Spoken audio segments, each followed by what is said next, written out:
اللهم صل وسلم وبارك عليه وعلى آله صلى الله وسلم عليه. Assalamualaikum warahmatullahi wabarakatuh. Bismillah walhamdulillah wassalatu wassalamu ala Rasulillah wa ala alihi wa sahbihi wa man nasarahu wa wala. Para pelajar, anak-anak yang dikasihi sekalian, alhamdulillah syukur kita kehadap Allah Subhanahu wa taala kerana masih lagi diberikan kesihatan kepada kita. Dan insya-Allah untuk pertemuan kali ini kita akan bersama dalam pelajaran untuk tajuk ibadah. Ya, anak-anak tahun 1 semester 2, tajuk ibadah iaitu konsep asas ibadah haji dan umrah. Dan sebelum itu, marilah sama-sama kita bertangan memohon doa kepada Allah Subhanahu wa taala agar diberikan kefahaman khususnya untuk tajuk yang kita pelajari pada kali ini. Bersama-sama Ustaz, anak-anak baca doa dan mengaminkan doa. A'udzu billahi minasy syaithanir rajim. Bismillahirrahmanirrahim. Alhamdulillahi rabbil alamin. Wassalatu wassalamu ala asyrafil anbiya'i wal mursalin. وعلى آله وصحبه أجمعين. اللهم افتح علينا حكمتك وانشر علينا من خزائن رحمتك يا أرحم الراحمين. اللهم ya Allah ya Tuhan kami, bukakanlah ke atas kami hikmah-Mu dan bentangkanlah ke atas kami gunung rahmat-Mu, wahai Tuhan yang Maha Pengasih. Allahumma rabbi zidna ilma warzuqna fahma. Ya Allah ya Tuhan kami, tambahkanlah kami akan ilmu dan kurniakanlah kami kefahaman birahmatika ya arhamar rahimin. وصلى الله على سيدنا محمد وعلى آله وصحبه وبارك وسلم والحمد لله رب العالمين. تقبل الله منكم منا ومنكم تقبل يا كريم. Alhamdulillah, mudah-mudahan Allah Subhanahu wa taala mempermudahkan urusan pelajaran kita untuk kali ini. Jadi kita terus kepada tajuk pelajaran kita. Baik, anak-anak yang dikasihi sekalian, tajuk pelajaran kita untuk kali ini iaitu tajuk yang ke-6.1, standard kandungan yang ke-6, 6.1, iaitu merumuskan konsep asas ibadah haji dan umrah serta mengamalkannya secara beradab dan istiqamah. Jadi kita hanya belajar konsep asas sajalah, ya. Konsep asas ibadah haji dan umrah. Baik, kita pergi kepada yang seterusnya. Kita kena tahu standard pembelajaran. Ya, anak-anak yang dikasihi sekalian, standard pembelajaran untuk tajuk ini ada 6. Untuk tajuk ibadah haji dan umrah, pertama anak-anak kena mengetahui, ya, iaitu menyatakan maksud haji dan umrah. Yang kedua, menyatakan syarat wajib haji dan umrah. Yang ketiga, 6.1.3, menjelaskan rukun dan perkara wajib haji dan umrah. Ya, 6.1.3 itu ada 2 perkara. Yang pertama, rukun haji dan umrah, dan yang kedua, perkara wajib haji dan umrah. Nanti kita akan terangkan pada isi huraian dia nanti. 6.1.4, perkara keempat, menerangkan larangan-larangan semasa ihram. Yang kelima, menunjuk cara amalan-amalan haji dan umrah. Yang ni sebenarnya amali, tapi tak apalah, ya, kita terangkan dia punya step perjalanan pelaksanaan ibadah manasik haji itu. Yang keenam, berazam untuk menunaikan ibadah haji dan umrah. Baik, kita pergi satu persatu bagi standard pembelajaran ini, anak-anak pelajar yang dikasihi sekalian. Yang pertama, 6.1.1, menyatakan maksud haji dan umrah. Baik, pertama kita tengok dahulu pada maksud haji atau pengertian haji dahulu.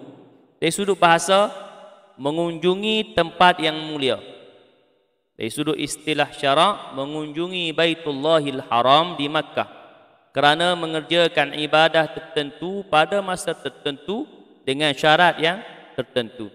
Jadi mengunjungi Baitullahil Haram, iaitu ibadah haji ini, mengunjungi Baitullahil Haram, pergi ke Makkah untuk mengerjakan ibadah tertentu, ibadah-ibadah yang nanti kita akan pelajari dalam rukun haji dan perkara wajib haji.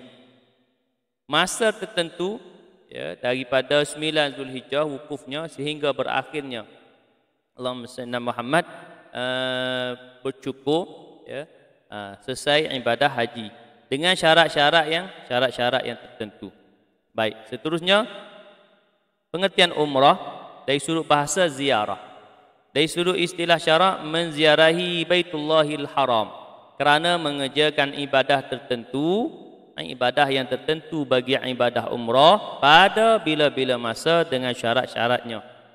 Berbeza ibadah haji dan umrah ni kerana dia sepanjang masa. Berbeza dengan haji hanya pada bulan Zulhijjah saja. Kalau umrah ini boleh saja untuk melaksanakan umrah pada bulan-bulan selain daripada bulan-bulan haji. Baik, itu standard pembelajaran yang pertama anak-anak yang dikasihi sekalian, iaitu menyatakan maksud haji dan umrah. Jadi anak-anak kena ingat ni, kedua-dua maksud ni. Pertama maksud bagi haji, kemudian maksud bagi umrah. Ki dia senang nak ingat, Allahumma salli ala Sayyidina Muhammad. Anak-anak yang dikasihi sekalian, pertama haji, mengunjungi.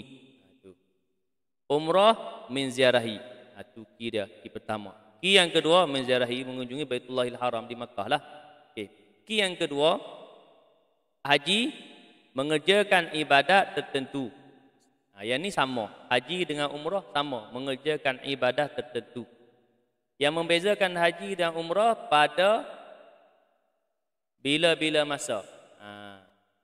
Kalau haji pada masa-masa tertentu. Ya, pada masa tertentu. Kemudian yang ketiga, dengan syarat-syaratnya. Yang ni pada haji dengan syarat-syarat tertentu, dengan syarat-syaratnya pun tidak menjadi masalah, samalah syarat-syaratnya ataupun syarat-syarat tertentu. Baik, bezanya di sana antara pengertian ibadah haji dan pengertian ibadah umrah. Pertama, kita nak ambil iaitu bagi ibadah haji, mengunjungi Baitullahil Haram di Makkah kerana mengerjakan ibadah tertentu pada masa tertentu dengan syarat-syarat tertentu. Baik, pengertian umrah, menziarahi Baitullahil Haram kerana mengerjakan ibadah tertentu pada bila-bila masa dengan syarat-syaratnya atau dengan syarat-syarat yang tertentu. Baik, anak-anak kena ingatlah pengertian ini. Nanti soalan akan keluarlah untuk tajuk pengertian. Baik, kemudian kita pergi kepada standard pembelajaran yang kedua, iaitu menyenaraikan syarat wajib haji dan umrah. Maksud syarat wajib haji dan umrah ini, seseorang yang sempurna syarat ini, sempurna syarat-syarat yang kita nyatakan ini, maka bagi seseorang itu wajib bagi diri dia mengerjakan haji dan umrah. Baik, apa syarat-syarat dia? Ada 5. Pertama, Islam. Yang kedua, berakal. Yang ketiga, balik. Yang keempat, berkemampuan. Yang kelima, merdeka. Jadi 1, 2, 3 dan 5 Allahumma salli ala Muhammad, ya, tidak menjadi masalah, tidak perlu kepada huraian kerana di sana sudah jelas. Maka perlu huraian kepada perkara yang keempat ini, iaitu berkemampuan. Jadi kita berpindah kepada mengambil kefahaman dari apa yang dimaksudkan dengan berkemampuan itu. Baik, berkemampuan pada syarat wajib haji itu, pertama, terjamin keselamatan diri, nyawa dan harta semasa perjalanan. Yang kedua, mempunyai kenderaan yang sesuai dan selamat pergi dan balik. Yang ketiga, mempunyai perbelanjaan yang cukup.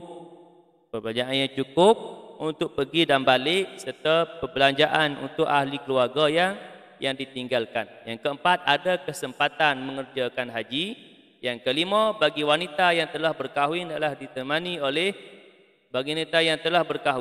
ditemani oleh suami. Suaminya atau dengan izin suami, dua orang mahram. Ini bukan muhrim, mahram atau sekumpulan wanita yang dipercayai. Bagi wanita yang tidak bersuami atau Allahumma shalli ala Muhammad, wanita yang janda, anak dara janda yang tak ada suami, maka dia bersama dengan Allahumma shalli ala Muhammad, mahram dia lah, ya, ataupun sekumpulan wanita yang dipercayai. Baik. Itu syarat yang disebutkan maksud kemampuan bagi syarat wajib haji. Jadi cukup ke semua ni maka wajib haji lah. Makna di sisi dia itu disebut sebagai, dikira dia itu berkemampuan. Kalau salah satu ni tak cukup, ya, boleh jadi dari sudut keselamatan diri, nyawa dan harta semasa perjalanan dan semasa di sana, ya, kalau hari ini pandemik COVID-19 kan, musim haji tahun lalu, Malaysia tidak menghantar jemaah haji. Kerana apa? Kerana pandemik ni, ya. Jadi dia tidak termasuk dalam kemampuan lah. Jadi siapa yang mampu sekalipun, malah yang tersenarai untuk mengerjakan ibadah haji bagi tahun yang lalu, ya, tidak dapat mengerjakan ibadah haji kerana pandemik COVID-19 ini. Baik, anak-anak yang dikasihi sekalian, kita terus kepada rukun haji. Menjelaskan rukun dan perkara wajib haji dan umrah. Baik, kita tengok dahulu rukun haji dan rukun umrah. Rukun haji ada 6. Yang pertama, niat ihram. Yang kedua, wukuf. Yang ketiga, tawaf. Yang keempat, sa'i. Yang kelima, bercukur. Dan yang terakhir, tertib. Baik, rukun umrah semua yang di atas kecuali wukuf. Jadi rukun haji ada 6, manakala rukun umrah ada 5. Jadi rukun umrah ni tak ada wukuf. Jadi ibadah umrah ni tak ada wukuf. Baik, kita tengok huraian bagi setiap rukun haji tadi ni. Ihram artinya niat untuk melaksanakan haji. Kalau ihram umrah, niat untuk melaksanakan, Allahumma shalli ala Muhammad, melaksanakan umrah. Kemudian rukun yang kedua, wukuf di padang Arafah. Dimulai sejak zuhur tanggal 9 Zulhijjah hingga subuh tanggal 10 Zulhijjah. Ini time frame masa wukuf di padang Arafah. Yang ketiga, kalau umrah tak ada lah wukuf ni. Yang ketiga, tawaf atau disebut tawaf ifadah, ya, tawaf rukun. Usai wukuf atau selesai wukuf, jamaah ke Masjidil Haram untuk tawaf mengelilingi Kaabah 7 kali pusingan. Kaabah berada di sisi kiri badan jamaah. Jamaah mesti suci dari hadas kecil dan besar. Putaran tawaf berlawanan dengan arah jarum jam. Dia punya pusingan tawaf itu berlawanan jam lah, lawan arah jam. Baik, yang keempat, sa'i, perjalanan 7 kali dari Bukit Safa ke Bukit Marwah. Dari Safa ke Marwah dihitung sekali. Safa ke Marwah sekali, balik dari Marwah ke Safa dikira 2, begitulah. Iaitu dimulai dari Safa dan berakhir di Marwah. Baik. Yang kelima, mencukur rambut atau tahallul. Larangan ihram yang sebelumnya tak boleh menjadi halal, menjadi boleh selepas daripada tahallul. Baik, nanti kita akan bicarakan tentang tahallul ini. Ada tahallul awal serta tahallul tsani. Baik, yang terakhir, yang keenam, tertib. Yakni ikut turutan. Baik, kemudian kita berpindah kepada wajib haji. Anak-anak yang dikasihi sekalian, wajib haji, Allahumma salli ala sayyidina Muhammad, wajib haji dan wajib umrah. Masih lagi dalam tajuk standard kandungan yang ketiga. Standard pembelajaran yang ketiga. Wajib haji ada 6. Pertama, berniat ihram di miqat. Rukun haji tadi itu niat ihram. Manakala wajib haji, tempat tu, tempat untuk berniat ihram iaitulah di miqat. Yang kedua bermalam di Muzdalifah. Yang ketiga melontar di Jamrah Aqabah. Yang keempat bermalam di Mina. Yang kelima melontar ke tiga-tiga jamrah. Yang keenam meninggalkan perkara-perkara yang dilarang ketika ihram.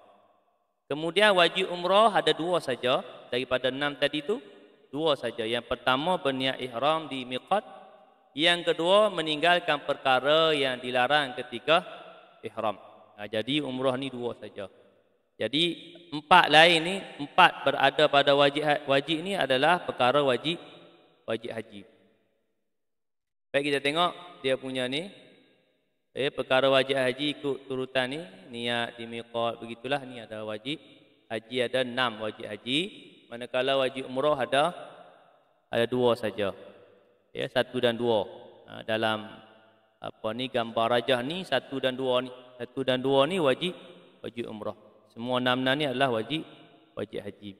Baik, anak-anak yang dikasihi sekalian, kita berpindah kepada Allahumma salli ala sayyidina Muhammad. Standard pembelajaran yang keempat, iaitu menerangkan larangan-larangan semasa ihram. Baik anak-anak yang dikasihi, larangan-larangan semasa ihram ini ada 13. Pertama, menutup kepala atau sebahagian daripadanya bagi lelaki. Okey. Larangan pertama bagi lelaki menutup kepala. Yang kedua, memakai pakaian bersarung sama ada berjahit bagi lelaki. Memakai pakaian berjahit lah bagi lelaki. Yang kedua pun bagi lelaki, memakai pakaian berjahit. Tak boleh pakai pakaian berjahit, hanya pakai pakaian ihram itu saja. Yang ketiga, menutup muka bagi wanita. Wanita larangan menutup muka. Yang keempat, memakai sarung tangan. Yang kelima, memakai bau-bauan. Yang ni baik lelaki maupun perempuan. Yang keenam, mengerat atau membuang kuku. 6 pun bagi lelaki dan perempuan. Memakai minyak rambut pada kepala atau janggut. Yang ke-8, menanggalkan rambut atau menghilangkan bulu dari badan. Tu gugur lah, awak cabut. Menghilangkan rambut ataupun bulu-bulu dari badan, anggota badan. Yang ke-9, potong, tebang atau cabut pokok di tanah haram. Yang ke-10, berburu binatang buruan. Larangan. Yang ke-11, melakukan persetubuhan. Yang ke-12, melakukan perkara pendahuluan ataupun permulaan persetubuhan. Yang ke-13, akad nikah. Sama ada ijab atau qabul bagi sendiri atau orang lain. Yang ke-13 ni menikah atau bernikah atau menikahkan. Maksudnya dia umur 13 ni dia tak boleh jadi pengantin, baik lelaki atau perempuan. Juga dia tak boleh jadi wali. Kalau dia ayah ada anak perempuan, dia tak boleh lah mengakad nikahkan. Baik, itu 13 larangan semasa ihram. Dan sekiranya mana larangan ini dilakukan oleh jemaah haji, maka jemaah haji kena bayar dam. Itu. Baik, kita pergi kepada yang seterusnya. Menunjuk cara amalan-amalan haji dan umrah. Yang ni kalau ikutnya anak-anak kena buat amalilah. Amali melontar, amali tawaf, amali wukuf. Tu. Jadi kita akan tunjukkan kepada anak-anak step dia lah, dia punya proses. Ni. Pada gambar rajah ni prosesi ibadah haji. Ini gambar rajah dari Indonesia ni. Ya, ustaz ambil proses ibadah haji. Pertama, ihram. Pakai pakaian ihram. Ya, pada 8 Zulhijjah tu makna ready lah. Kemudian tanggal 9 Zulhijjah siang tu wukuf di padang Arafah. Berada seketika di padang Arafah. Bermula gelincir matahari pada 9 Zulhijjah iaitu zuhur sehingga terbit fajar pada 10 Zulhijjah sehingga subuh 10 Zulhijjah. Baik, yang ketiga mabit di Muzdalifah. Bermalam. Mabit ni bermalam di Muzdalifah tanggal 9 malam 10. Kemudian keesokannya 10 Zulhijjah melontar di Jamrah Aqabah. Kemudian selepas melontar tu boleh bercukur atau disebut sebagai tahallul awal. Tu. Dia tahallul awal. Allahumma salli ala sayyidina Muhammad. Tu. Boleh tahallul awal selepas daripada melontar. Kemudian dia mabit di Mina 10, 11, 12 dan 13. Melontar jamratul ula, wusta dan aqabah. Setiap hari ni 11, 12 dan 13. Allahumma salli ala Muhammad. Tiap-tiap tu dia 3 malam lah. Ni malam 10, malam 11, malam 12 dan malam 13. 3 malam di Mina. Okey. Dan setiap hari 11, 12 dan 13 itu melontar di jamratul ula, jamratul wusta dan jamratul aqabah. Jadi ketiga-tiga jamrah. Setiap hari 3 jamrah. 1 jamrah 7 biji anak batu. Jadi setiap hari 21 biji. 11 21 biji, 12 21 biji, 13 21 biji. Jadi jumlah untuk tu 63 biji anak batu. Tambah dengan yang first tadi ni, melontar jamrah aqabah yang first ni 7 biji lagi. Jadi jumlah anak batu yang perlu dikutip sebanyak 70 biji anak batu. Baik. Kemudian tawaf, ifadah dan sa'i. Yang ni selesai daripada melontar ni ke semua jamrah ni, Allahumma salli ala Muhammad, ketiga-tiga jamrah ni. Selepas daripada Allahumma salli ala Muhammad 13 Zulhijjah itu melaksanakan tawaf rukun dan sa'i, maka tahallul akhir. Tu. Tahallul akhir selesailah ibadah haji keseluruhan. Baik. Kemudian tawaf wada itu sebelum meninggalkan Mekah nak balik semula ke Malaysia, maka juga termasuk dalam wajib. Ya, wajib Allahumma salli ala Muhammad, wajib haji, iaitu kalau tidak melaksanakan tawaf wada maka kesalahan dalam melaksanakan ibadah haji. Baik, demikian anak-anak yang dikasihi sekalian, ini proses ibadah haji.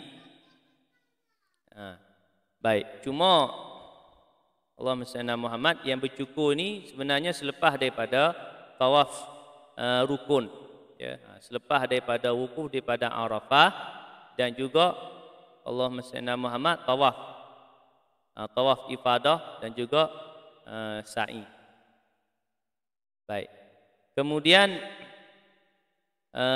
iaitu menunjuk cara amalan-amalan haji dan umrah. Dan yang terakhir, standard pembelajaran yang terakhir, berazam untuk menunaikan ibadah haji dan umrah. Baik, anak-anak yang dikasihi sekalian, kita sebagai seorang Muslim sewajibnya perlu untuk mempunyai azam, ya, menunaikan ibadah haji dan umrah, kerana haji umrah ini adalah rukun Islam yang kelima.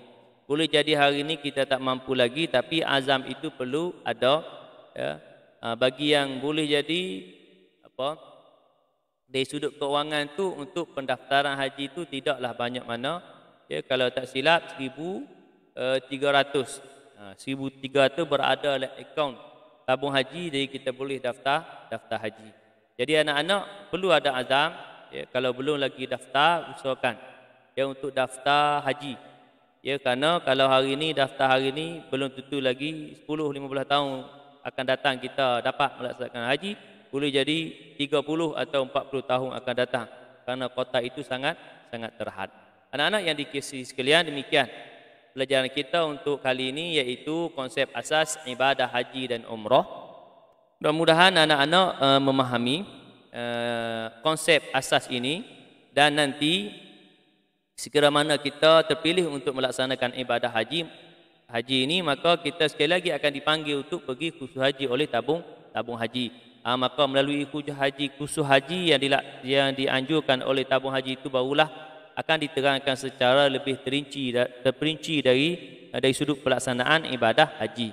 Cuma pelajaran kita sebagai pengenalan untuk kita nampak gambaran dalam pelaksanaan ibadah haji dan umrah, dalam kita meletakkan bahawa ibadah haji dan umrah ini adalah rukun Islam yang kelima, yang kita perlu tanam dalam diri keazaman untuk kita pergi ke Makkah melaksanakan ibadah haji dan umrah. Anak-anak yang dikasihi sekalian, sekarang itu untuk perbincangan kita pada kali ini, untuk tajuk konsep asas ibadah haji dan umrah.